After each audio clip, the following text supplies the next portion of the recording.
Hello, everyone, and welcome to Auto Asphyxiation. This is Lark, And Kimberly. and shockingly, summer continues. It's still hot. It's Every still day, hot. I wonder if this is going to be the last day, but apparently it is. Wait, There's a heat wave coming. oh my God. I don't even understand what the hell this is. Okay, anyway, it doesn't matter. We won't talk about the weather anymore. At least it's not raining. We'll say that. Oh, you know what? This It is was true. raining. Okay, I have to say, okay, for people who are in California, it rains in the summer here. Okay? Like Frequently. it's so weird. Like you'll be having an event and it has to have a rain date. And I'll be like, I have events here and people are like, do you have a rain date? And I was like, what? What the hell are you talking about? It's summertime. What do you need a rain date for? So apparently that's the thing that happens here. It's like if hell were a state. No, I'm just kidding. Anyway, I know people probably like that's Nevada. That's not here. But it's a different kind of heat here. It's Okay, very enough with that. humid. Yeah, enough with that. But the thing is what we want to talk about is, um, Newark. We're going to talk about the light rail, but we're also going to talk about the winds in New York and like what's possible. Um, if we put our minds to it and we like really like just hope and pray. But you know what? It's not even that. It's about organizing. You know, I think about the Newark Light Rail, which I often take, and I think about your house. And I think about the light rail because number one is I am by two trains. The light rail, which goes to the path, and I'm by the heavy rail, which goes to neutral. The heavy rail, which is the heavy rail, which takes a one seat train into Midtown, which is a big deal. But the thing That is is a that big deal. the thing is the light rail can go, you know, the light rail used to, or the idea for the light rail was to go all over the place. It was. It Um, was, it had quite a broad plan initially. And for our listeners, that plan was in place and being worked on in the 1920s. Yeah, I mean that's the thing. It's just like amazing to me. It's like this vision for the light rail was always was part of the dream. It was part of the dream, and it was something that you know um. So I say at the peak, the Newark subway wasn't just a line; was supposed to be like a hub. Three major streetcar routes fed directly into it, using the subway to bypass downtown traffic and move riders across the city. So I guess it's like the 29, the Bloomfield line, Yes. the 21, which went to West Orange, and the 23, which I don't know about that, Central Avenue or something like that. And it was kind of like this connected system, right? Yeah, it was a huge connected system. The 23 went to Gladstone. I always Um, wonder where that is. and it still goes to Gladstone. Gladstone is like Central Jersey, that mythical place. Yeah, I Don't. always see a train like Boontown. Like, what the hell does that mean? Like, I Oh, know, I know. Go that's ahead. pronounced Booton. Oh my God. Oh yeah. I always wondered what that meant. Like I was like Boomtown, and you know what? I literally right now I just figured out it was Putin now. It's Booton. Yes, it's called Booton. I feel really like that's why we have people from New Jersey on this show. So it's not like it was kind of like this show. Okay, when me and Chaz were going across country to visit his mother in Wisconsin, we're listening to this book on audio book. And in it, they called this city called Waukesha. The guy said, "Yes, and in Waukesha." And he said it like several times, and I just started laughing. And I'm like, and then Chad was laughing. He's like, "Are they saying Waukesha? This is audible." He put the emphasis on the wrong syllable. But yeah, but I'm saying this is a major company, like in a New York publisher, and they're like Waukesha, and we just started laughing, like, what? Waukesha? What the hell? Or W.E. Du Bois, well, he pronounced his name W.E. Du Bois, which he's an Anglo pronunciation of his French last name. And I hear so many people saying Du Bois. I'm like, he doesn't pronounce his name that way. Like, hey, I'm sorry, I'm going, but it's the same thing. It's the same concept. So you could be like, anyway, the whole point is, this Newark subway is part of like I guess it was a Morris Canal. It was like, it was connection. It was, and the thing is that they had a plan, and it wasn't just like a dream. This was going to happen up until I guess The depression hit. the depression hit. I think Yeah. that's the same thing happened to like a neighborhood that I actually live in, Halcyon Park.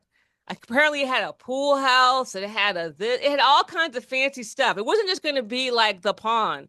Apparently, they had a gatehouse and they had like tennis courts and they had. Now we just have a pond and anger.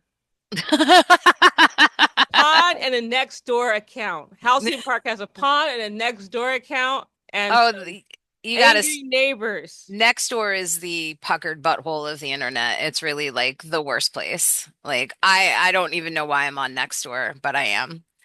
Well, yeah, Um, it is, and it's and you we kind of wonder like, and I think the thing I think about in regards to the you know light rail is that when you take the light rail and you get off at Grove, the light rail ends by my house, like literally outside my house. So if you wanted, like if I said something that you didn't like on the interweb, you could take the light rail to Grove Street and then just walk down the street and you could come find me.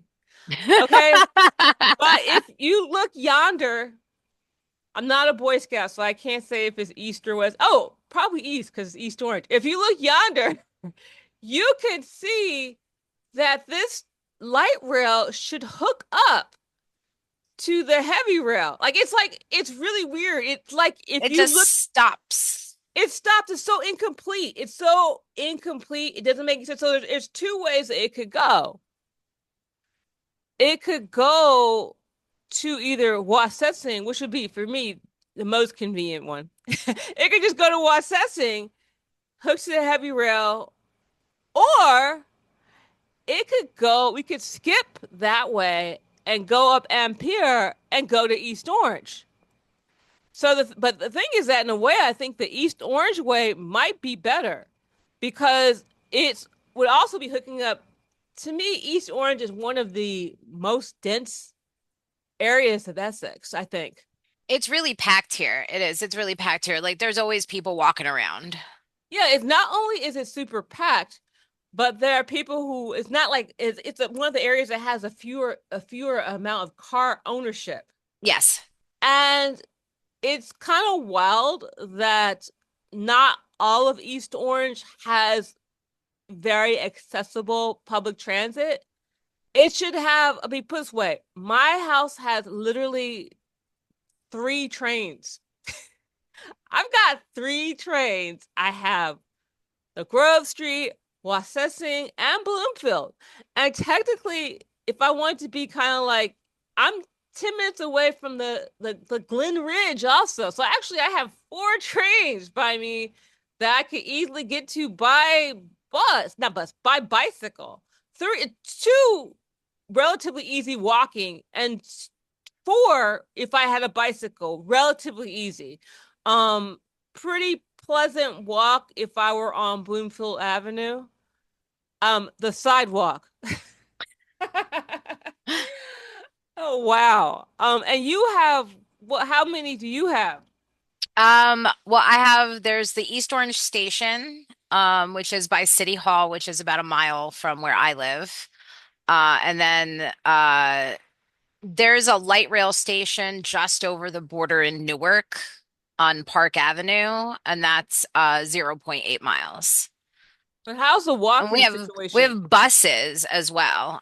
The walking situation is not fantastic in East Orange. A lot of the sidewalks are broken. forcing pedestrians out into the street. A lot of people just walk in the street around East Orange. I walked to the light rail uh last week or the week before, I don't remember. But I walked to the light rail station so that I could go to Newark Penn and then go into the city. And it wasn't a great walk. I decided to take a lift home when I got home because I wasn't gonna like walk that zero point 0.8 miles. It wasn't a residential neighborhood. It's mostly like shops and things like that. So everything have been closed down at nighttime and not a very pleasant walk at nighttime.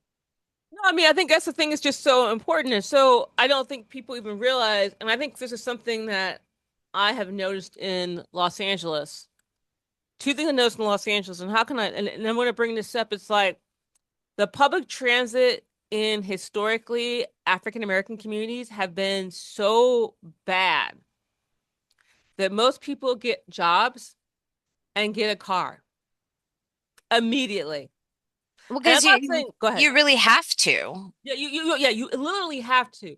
So, but what the reason why I'm bringing this up is that a lot of times people, especially in areas that are more predominantly African American, the council people, the reps, do not take public transit. They don't walk. So they advocate for lots of stuff, but don't realize, oh, and the trains are horrible. Yeah. And the walk to the bus. So it's like there's that was something in LA. I noticed that communities that were predominantly Latino, because their representatives had been on the train, like it was an option. Like one point they had been on the train. It was a little bit, I'm not saying it was great. I'm not saying they had like middle class privilege pedestrian, but I noticed that in African American communities, and I don't know, like again, people are doing the best job they can, but I think because fewer people who are the reps have any idea what is going on for people who are taking public transit. And it's also really viewed as, yeah, it's bad. Like it can't be good. And I think that that's the thing is so important about us looking in the past and looking how these trolley lines existed and looking how it doesn't have to be bad and how they changed these trolley lines to buses Yeah. in the 50s. And it kind of like, well, why'd they do that? And of course, there's several things like, I wonder personally how it was, you know, before redevelopment, before that time period. Oh, urban renewal. That's what it's called. Urban renewal happened. I'm like, that's now. Like, what do they call it? Urban renewal. I wonder how it was during urban renewal. Did the buses just become pieces of crap immediately? Or was it a gradual thing where it was like, okay, we're taking this from trolley because people are buying cars, and now we're gonna take it to a bus? And did the horrific bus service, did was this something that was part of the renewal? I was thinking the James Baldwin quote, and I'm like, hey, that's not what it is. Stop saying that. Stop saying well, James Brown didn't come up with the phrase, but it's he made it more or say famous or infamous. Urban renewal means Negro removal, and so I keep saying that on accident. I keep saying removal. No, it's not it. That's not that. That quote keeps going through my head because he said it on a TV show, and so I wonder, did the buses get worse as time went on, as it became as because East Orange, where East Orange, Irvington, the houses in East Orange, if they haven't been to East Orange, the houses are beautiful and huge. Um, and a lot of them have been subdivided into apartments, but this is an area. East Orange was an area that was beautiful and just had all of the high quality, great infrastructure, great trains, a great public square. You could see like the bones of what was there, and how the disinvestment happened. And so I wonder how quickly from, because oh, we got cars now, how quickly it went and it became what it became in regards to the trolley line. And I just feel like, you know, anyway, any your thoughts? I know I keep talking, I'm just kind of like, I think that they totally started to decrease public transportation in East Orange when white flight started happening here. The same as like when it happened in the Bronx, and there's still parts of the Bronx where you can't really get good public transportation. And that happened because of the white flight that happened in the 70s and 80s. Similar things happened in East Orange. There were fires in East Orange, the same as there were in the Bronx. So I think that as East Orange became a more racialized city, they just gradually decreased the access to public transportation. yeah, and I'm telling you, I loved how you phrased that. Like as it became a more racialized city, because in a way, when we say racialized, we just mean like you should think of it dehumanized. So it's kind of like, well, we no longer need to have no one. People don't live there anymore. And that's what people said. Oh, when people used to live there, people talk like that too. When people used to live there, it's as if East Orange has no people there now. Yeah, as if Um, it's a ghost town. it's a ghost town. I think the thing that just really irks me now, which irks me now, Kimberly, is that now that they've really been trying to add stuff like they add the brick development, they've added like the grocery store finally. Now they're like, ooh, maybe we should add some transit. Maybe we should extend the Newark Light Rail. And I'm like, and I've seen this so many times and it's so frustrating. And it's like in a way it's very interesting because now I see organizations that are led essentially by white men. They're like, let's talk about the Newark Light Rail Extension. And I'm like, we we've been talking about this. Why are you acting like why are you acting as if Why are you you acting like it's new? yeah, why are you acting as if no one was talking about that and you are the genius that came up with the idea that the light rail should be extended. And then all of a sudden it's going to be magically extended. They're going to be like, that's because we advocated for it and you did not. And we're like, but we did. We did advocate for it. And we've been talking about it. Like you and I have been talking about not only the Newark Light Rail extension happening, we also talked about the heavy rail opening up the East Orange line. I Yes. think the thing that just irritates me about so much of this is that this I want to call it kabuki theater, even when it got with regards to organizing, they kind of like set up like organizers and nonprofits, and they're making it seem like, oh, see these people, they organized, and that's why it happened. Not like, oh, the developers got together and then did the whole organizer thing to like pretend like, oh, it wasn't us, it was the people. If you people just organized, we could have nice things. And you're just kind of like, you know what I mean? I don't know. Do you understand? Like, am I making myself clear? Like, I think that how you're making yourself clear. I think that you're making yourself clear. It just, like it's public transportation all across Essex County needs to fill in the gaps. There are missing links all over the place where people can't get to stations really easily. They can't, like I'm not, people bike around East Orange, but I'm not going to bike around East Orange. Like I'm too scared to get to one of the train stations or whatnot. It just like it puts you in the middle of like really busy streets and things like that. That's not where I want to go bicycling. Um, but there's New Jersey has, especially here in Essex County, we have great public transportation. However, there are so many cities left out and there are so many little dots missing to connect the lines that could be done so easily. and again, it seems like the only thing they care about is can people who are in cultural suburbia reach Manhattan? Yes. And not only that, can men reach Midtown? Yes. Because that's who works in Midtown. Because the trains don't start running until 9 o'clock. So this is not about people who are nurses. They don't care about that. because nurses work in the city too. They don't care that they have 6 o'clock shift. No, the trains start running at when men go to when predominantly men go to work on the Midtown when Wall Street opens. That is when the trains start running. And I think that is very interesting. And I think, like you said, we have so much of that missing. We have so many missing links. And the interesting point, the salient point is we who live in these areas, whether it's East Orange, whether it's South Newark, whether it's Irvington, this idea that no one has said anything. Oh, no one has said anything. And it is not until white men move, kind of like with the path.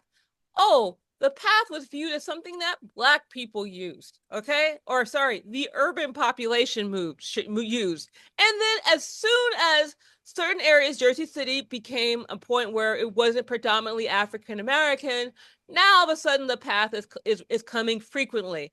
And they kind of paint this as, well, that's because we were advocating. You people were not advocating correctly. And it's kind of like this.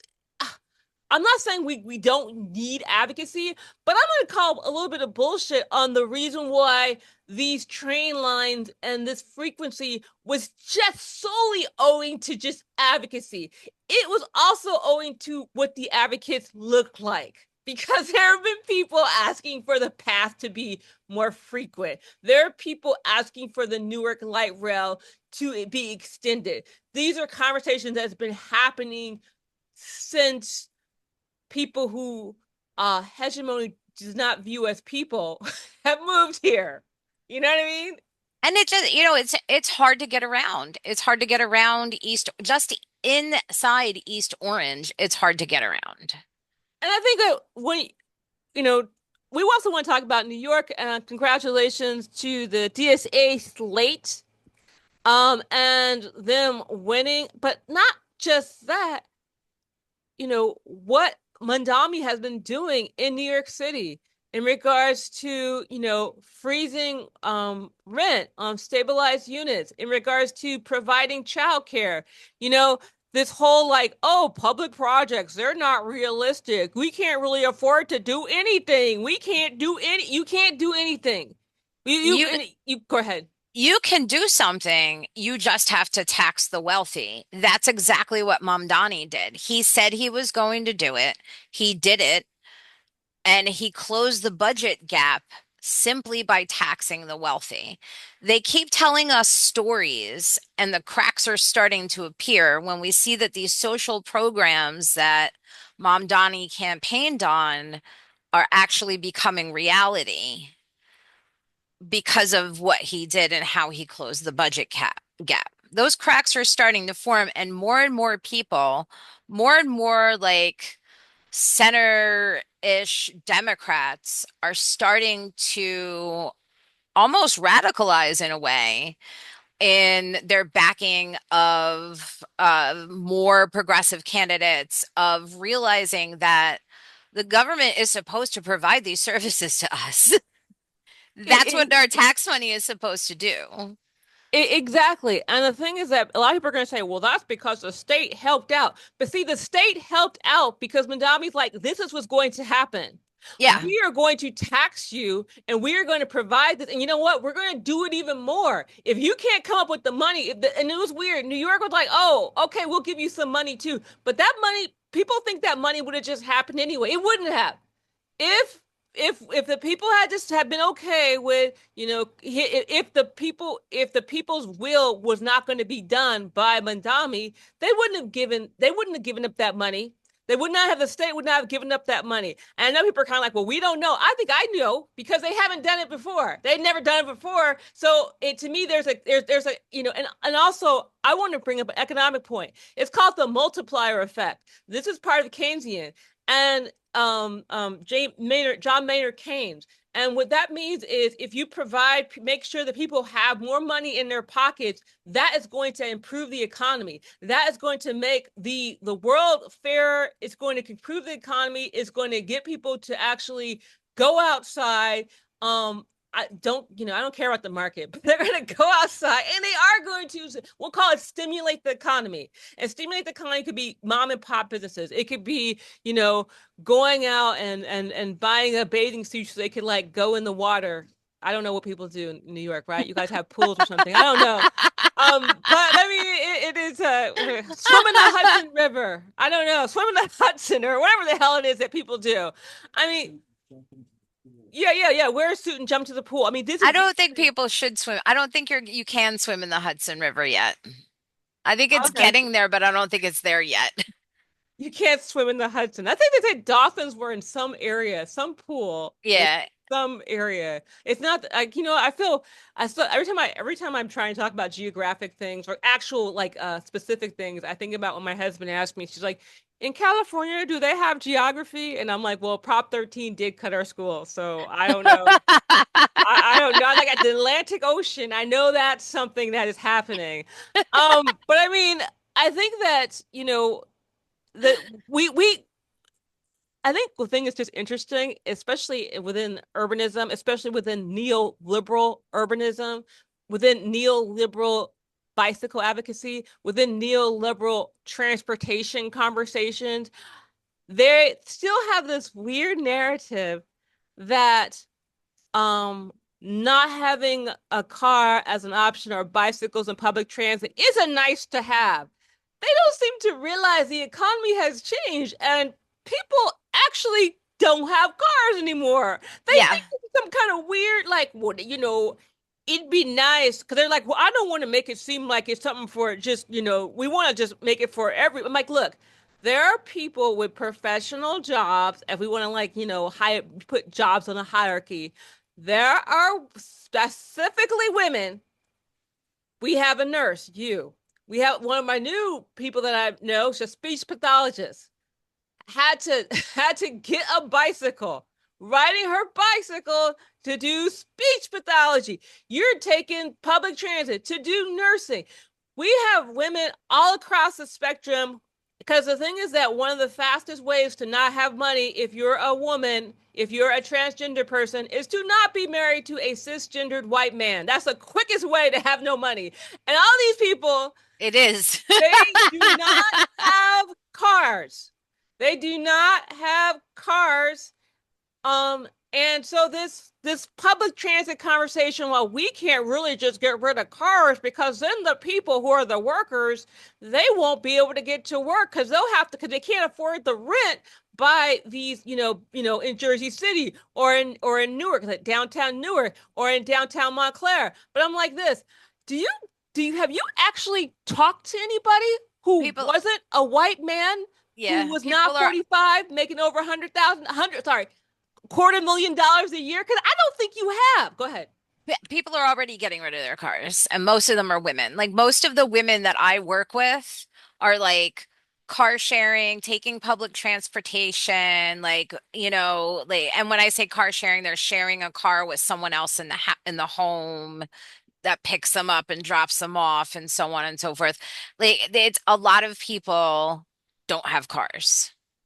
Yeah, so this conversation like that they used to, and I think it's so interesting that people who are in urban planning are still having this kind of funny conversation. Like they're organizing for solely for roadies Yeah. and people who are like, well, how can we make public transit nice? Like what I'm like, can you just make it work? Can you give us a bike lane? And I'm gonna tell you something, we're gonna have to have some conversations, Kimberly, because I see now that we've been talking about the fact that the John Forrester School of Vehicular Cycling is ridiculous. And I see now that there are men coming out the woodworks, and I think it's really related to our conversations, my conversations, talking about bicycle advocacy, essentially not creating a situation where they're advocating for the people. I see now that there are men who are saying, well, you need to have the John Forrester School. You need to have, because we could never, ever have bicycle infrastructure. And to that, I will tell you this, friends, and I'm gonna bring this up probably for the rest until I die. When we when the Greenway is complete, okay, say that happens. When the Greenway is complete, the United States will have the longest bicycle trail route in the world. So if you tell me, so don't you get on this again, I'll bring it up again, Al Gore interweb and tell me that we cannot have a bike lane, we cannot have a protected bike lane on Bloomfield Avenue, we can't get a light rail that connects to East Orange, we can't get a light rail that connects to Wassesing. Don't you tell me that when you have that ridiculous, okay, I'm sorry, just kidding, the greenway is important. When you have a bike lane from the tip of Maine to the bottom of Florida, and you view that as a totally reasonable thing, but you're telling me we can't connect a half a mile track to Watchessing or a mile to East Orange. Get out of here. That part, that part right there, that part. And you're telling me we can't book it. And like, it's just, those people those guys that come for us in the comments, like, will one day be unable to ride bikes roadie style. They're gonna one day, if they're privileged to live long enough, they will one day reach a point where they're not going to be able to do that. So they're just not going to bike anymore. Like that's the way that they're coming at us. No, no, you have to do the Forester method. And it's like, no, you don't. Like you can have a nice bike lane where people can go at a reasonable speed and don't have to fight like Frogger amongst the cars. And because there are places where there's examples of this all over the world. There's even the UK. We're not even naming like serious bike places, but the UK, France. Of course we have the traditional Netherlands, Amsterdam. We have all that, but we have Japan. We have I mean we're acting like we have Bogota. We have Mexico. You're telling me that all over the world we have protected bike lanes, but in the United States, that's on the way to creating the longest bike lane longest bike trail that takes you nowhere in the world for roadies. We literally are creating a gigantic park for roadies. You're telling me that we can do that, but we can't have protected bike lane. I call BS on that. The Newark Light Rail is possible because it was possible 100 years ago. Yeah. And If so it if it was possible 100 years ago, and we had all of those municipalities working in conjunction with each other to make it possible, and the only thing that drew attention away from it was the Great Depression, which I get, I understand, then we know that it's possible today, 100 years later, with all of the advances in tech that we have. I also heard a rumor that Bellevue had something to do with it. Bellevue, they were like, it's like the depression was kind of coming, and they're like, Bellevue was like, absolutely not, absolutely not. So maybe we could like talk to the new mayor. I want to call it Kid Mayor. Remember that Yeah. movie called Kid Mayor? I was Kid like, Mayor, no, yeah. no disrespect to, I can't remember his name now. I I don't forgot. remember his Yeah, name. yeah. I remember Mayor Mike, but they have a new mayor now, and I was just like, I'm sorry. But I feel like maybe we could bring it up to him, like, hey, well, anyway, there's already one, but apparently it was like a little section around Bellevue and Newark, which, anyway, I'm not going to go into that because I can't remember. You can actually read Frank our, Velez. yeah, yeah, yeah, yeah, yeah, Frank. Mayor Frank, how can I forget that? Mayor Frank. And I was just like, I'll look at. We actually wrote an article about the Newark Light Rail, so we'll actually link that in the comments, or like link that in the description, not the comments. We'll link that in the comments. Link that in the description. But the infrastructure is there. We still have the right of way. We still at this point is not hasn't exactly been encroached upon. So we still can build, like we could still build, to the Wassesing. We could still build in Ampere. That heavy, like, oh my God, that big strip of land, like what is that? That big strip of grass that goes down Ampere Boulevard, that's just waiting to have a light rail on it or a bike lane on it or something like that. Um, and it just to me, what we're asking for, it just seems so minor compared to, we have 3D printing now. I don't know if they can 3D print this out, but we have the technology to make this something that doesn't have to be expensive, and the people need it. We can't, this whole idea that everyone's going to be on an electric scooter, with no infrastructure. We're gonna have no infrastructure. We're gonna have no lanes.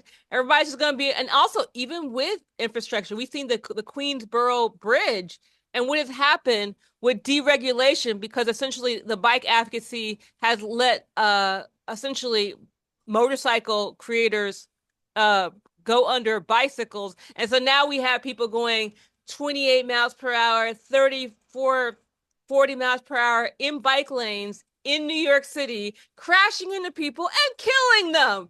And they're just kind of like, we should arrest people. No, your bikes shouldn't go that fast because that's You're no longer a bike. It is Yeah, not, that's you not a have a bike. throttle. That's a straight up moped, if not bordering on motorcycle.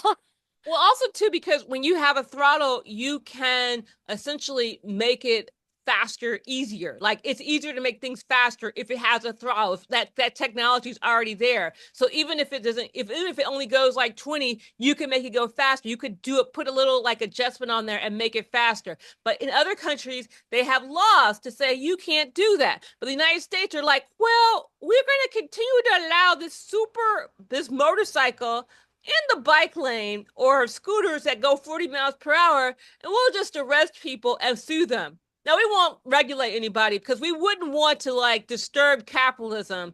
That would be horrible. You could just sue. You could just sue.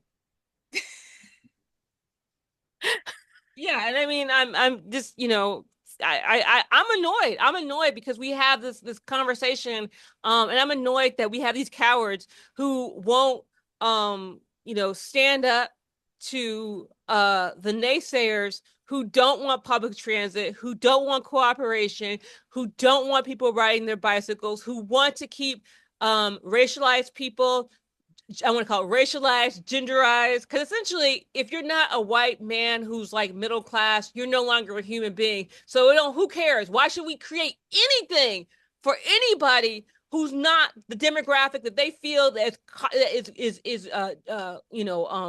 profitable to capitalism? Well, they're already going to get their comeuppance because there's going to be if you don't increase public transit options, the people that care for your parents are not going to be able to get to work anymore.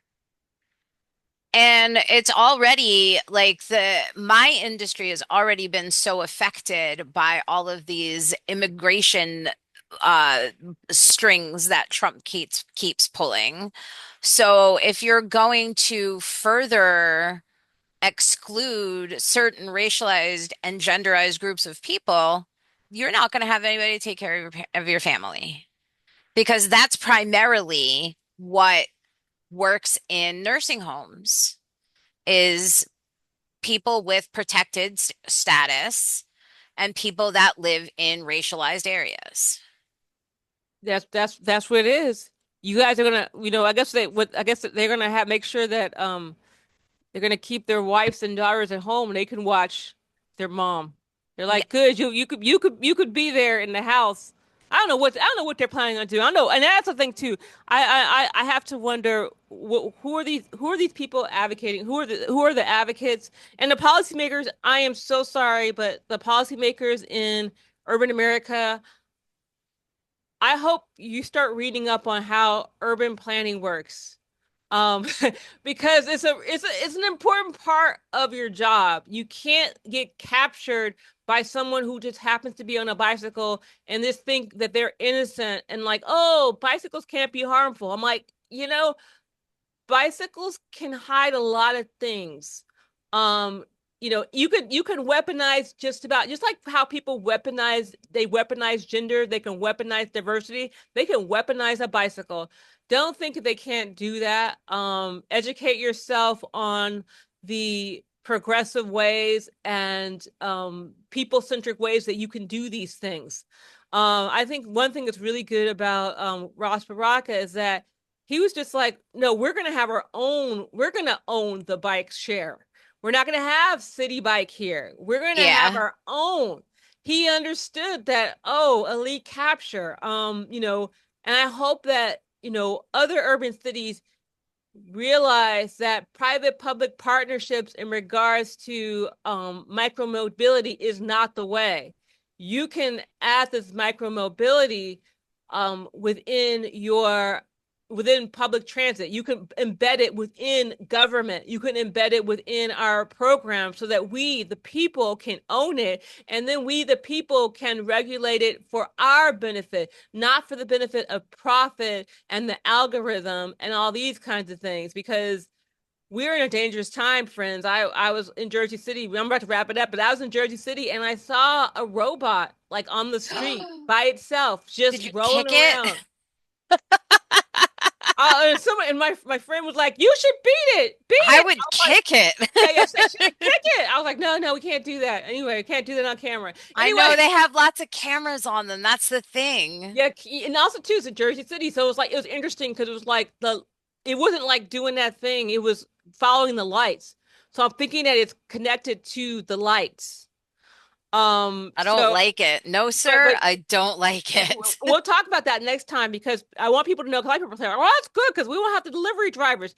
Do you know if they can replace delivery bicyclists? They can replace Amazon drivers. They can replace UPS drivers. They can replace U.S. Postal Office drivers. Yep. They could replace bus drivers. Don't think that they're going to stop at the people that you don't like. Yep. Keep in mind, they will come for your job if they can. And with that, is there anything else that you would like to add? If you These things can happen. So stop listening to the naysayers that tell us that it can't because they can definitely happen. The money is there. We need to close the gaps and tax the wealthy so that they pay their fair share so that we get the public services that we deserve. Exactly. And with that, we're gonna wrap it up. Substack, YouTube, um, I forgot. Spotify. Oh, Spotify. I thought I said something else. Like, there's something else. Yes. You know, and next week I think we're gonna have some great news to tell you guys, but we're not gonna tell you right now. But we'll tell you next week. And with that, we will wrap it up. So good night, everybody. Thanks for listening.